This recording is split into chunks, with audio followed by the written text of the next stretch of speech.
Turma do propósito, e aí, meu irmão, Zacarias, capítulo de número 9, uma mudança de tom agora no livro, porque o profeta vai trazer da parte de Deus uma visão geopolítica do que aconteceria no tabuleiro do mundo, entre as nações, e messiânica de longo alcance, ou seja, ele vai trazer situações que ainda não ocorreram, estavam longe de acontecer, mas ele traz de uma maneira bem detalhada e impressionante.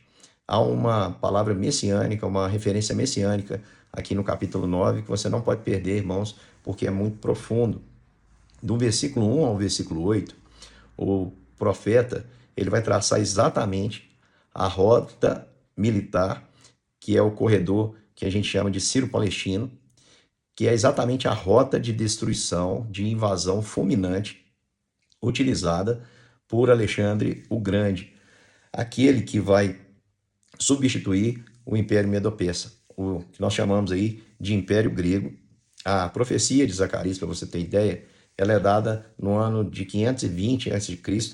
Já Alexandre o Grande, ele vai cumprir essa sua rota de invasão, inclusive contra a cidade de Tiro, no ano de 332 a.C. Ou seja, nós temos uma diferença de 188 anos e da forma como o Senhor profetizou, assim também, irmãos, nós temos esse fato histórico registrado. O Senhor, ele, na sua soberania, ele usa as engrenagens da história para julgar os soberbos e proteger o seu povo, o remanescente. Presta atenção, essa palavra vem trazer para nós um grande alívio, para a gente saber que todo poderoso cai, todo chifre, como Zacarias viu, todo chifre que se aponta, Deus já tem um ferreiro para derrubá-lo. Nesse caso aqui foi Alexandre o Grande, Alexandre que nós chamamos de o Grande. No versículo 3 diz assim: e Tira edificou para si uma fortaleza, amontoou prata como ouro. Eis que o Senhor desapossará e ferirá no mar o seu poder, e ela será consumida pelo fogo. Versículo 8: e acampar-me-ei ao redor da minha casa, ou seja, o Senhor acamparia ao redor de Jerusalém como uma guarnição para que ninguém mais passe por eles como opressor, porque agora vejo isto com os meus olhos. Lembra que o Senhor disse que com o zelo dele ele permaneceria e transformaria aquela cidade em cidade de verdade, aquele monte como santo? Pois é, meu irmão. Tira achava-se que era invencível, ela acumulava ouro, e o Senhor traz essa profecia contra Tiro. Se você quiser saber mais, nós já estudamos aqui, vai lá no livro do profeta Ezequiel, capítulo 26, 27, 28, além das sentenças de Isaías, capítulo 23, Amós, também capítulo 1, versículo 9 e 10, onde Deus já havia decretado que as pedras da terra de Tiro seriam lançadas no meio das águas e ela se tornaria uma rocha descalvada. E foi exatamente isso que Alexandre, que nós chamamos de o Grande, que Alexandre o Macedônio fez. E de uma maneira maravilhosa, irmãos, de uma maneira maravilhosa, Alexandre o Grande, na sua rota de destruição, poupou Jerusalém. Não foi porque ele poupou, mas porque o Senhor, como o texto diz, acampou-se ao redor daquele seu povo, selando as portas de Jerusalém, para que o opressor não chegasse ali. E o mesmo texto, no versículo seguinte, diz: alegra-te muito, ó filho de Sião, eis que o teu rei virá a ti, justo e salvador, pobre, montado em um jumento, em um jumentinho. E destruirei os carros de Efraim, os cavalos de Jerusalém, os arcos de guerra será destruído, e ele anunciará paz às nações, e o seu domínio se estenderá de um mar ao outro. Irmãos, nós não paramos para pensar na riqueza desse texto. Por quê? Alexandre, que nós chamamos de o Grande, ele recebe esse título na história, porque de fato, como conquistador, ele estendeu o seu império, para você ter uma ideia, o seu império chegou até a Índia. Preste atenção, irmãos, a imensidão das conquistas desse homem que recebe esse nome, esse apelido, essa alcunha de o Grande.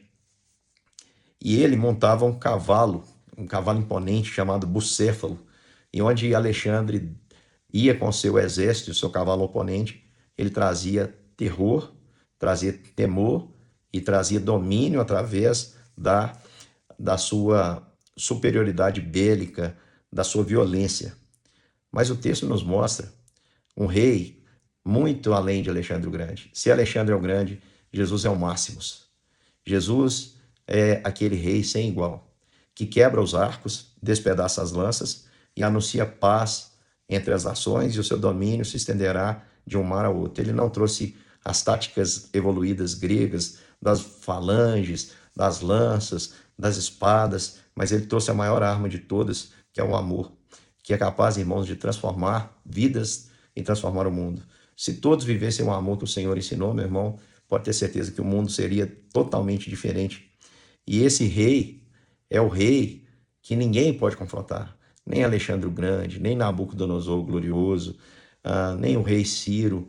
Ninguém se compara à majestade desse rei, que não precisa de nenhum outro apetrecho, não precisa estar coberto de ouro, nem de roupas caras e nem de uma carruagem pomposa. Pode entrar com simplicidade, carregando tudo que tem, uma túnica, sentado em um jumentinho que nem é dele, é emprestado, e mesmo assim a sua grandeza não é afetada em nada.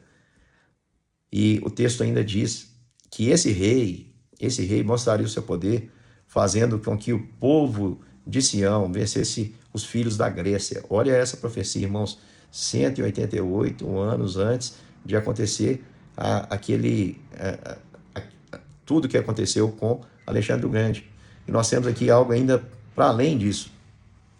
Por quê? Porque no século II a.C., ou seja, cerca de 100 anos aí após Alexandre o Grande, nós temos um pequeno grupo de judeus que é chamado de Macabeus. Inclusive tem livros que são acrescentados em algumas bíblias, que são livros chamados apócrifos, 1º e 2º Macabeus.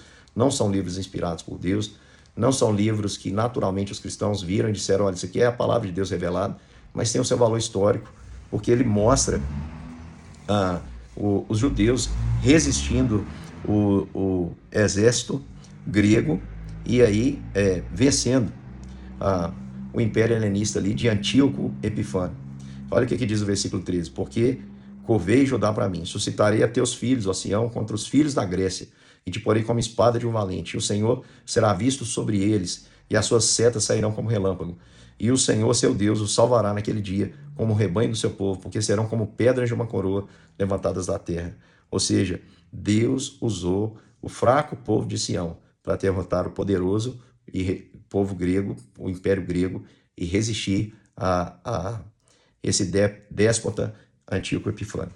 Algumas aplicações, meu irmão: mude a base da sua confiança, não seja como Tiro, que confiou nas suas próprias riquezas, nos seus recursos, e acabou uma rocha descalvada.